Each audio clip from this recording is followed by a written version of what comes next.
my name is Goldman. I'm the director and founder of Goldman and Associates. Our firm has a primary focus on family type law. Please subscribe to our channel. Today we were asked, and we'd like to give a little information to our viewing audience about the relationship between domestic violence and what will go on in the household thereafter. It's an interesting question because when there is a charge of domestic violence, the court will, in most cases, issue a no-contact order, meaning that the person who was arrested for the domestic violence cannot have any form of contact with the alleged victim. In a husband and wife situation, this could be pretty difficult, right? Because picture the scenario. Husband and wife are arguing about something. They argue all the time. The neighbors hear them all the time. And this time somebody calls the police.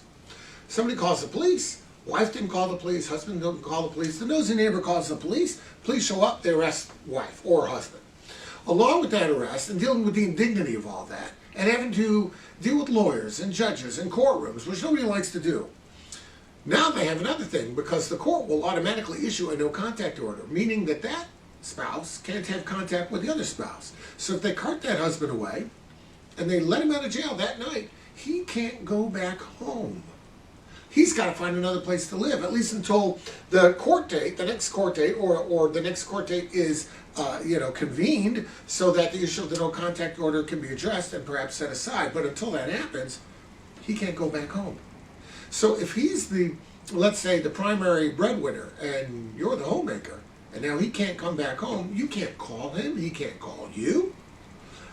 If there's an issue of getting money into the household, that becomes complicated. If there's something that's pending, if you were relying on him to take the kids to school Monday, Wednesday, Friday, forget that because he can't come to the house. So a lot of times people don't realize that when you get the police involved in your life, when you get the courts involved in your life, you set something in motion.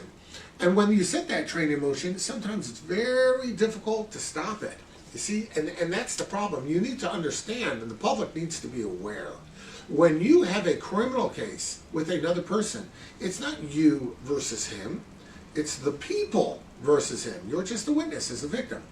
What does that mean? That means you can't just stop. If it were you versus him, you could stop it. You could just call the court, I want the case dismissed. You can't do that with a criminal case because you're not the party. You got the defendant and the people. The victim is simply a witness. So if a witness says, well, I want the case dismissed, they'll say, well, I'm sorry you feel that way. Maybe your participation will be limited, but the case goes on. So you got to realize this. It becomes very, very complicated when there's a no-contact order. You may want the no-contact order dismissed, but when you call attorneys, they will tell you, look, I'll be happy to file a motion to get it dismissed. I'll even try to get the judge to give us an early date, but we still have to file that motion.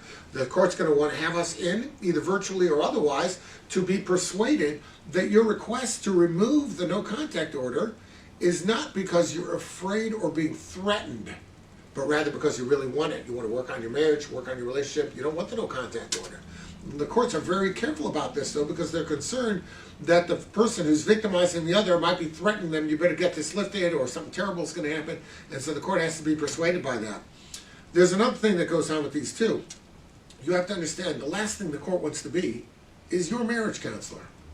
So the court has these no-contact orders in place, and part of their function is they discourage people from getting the court involved in your problem with your wife. You're having an argument with your husband, don't call the police, because if you do, they'll take away, there'll be no contact order. And there's a little sense of deterrent there, and that's why they put the no contact order in, or at least in part, that's the effect.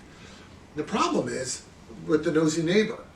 You may never have wanted the police involved in your life, and you sure as hell did not want a no contact order, but the nosy neighbor called. And now we have this whole thing going on. Now there's a case, now there's a no contact order, and you have to go and figure out how to maneuver around it. It's complicated. If you have any questions about that, reach out, and of course, we'll be glad to help you out.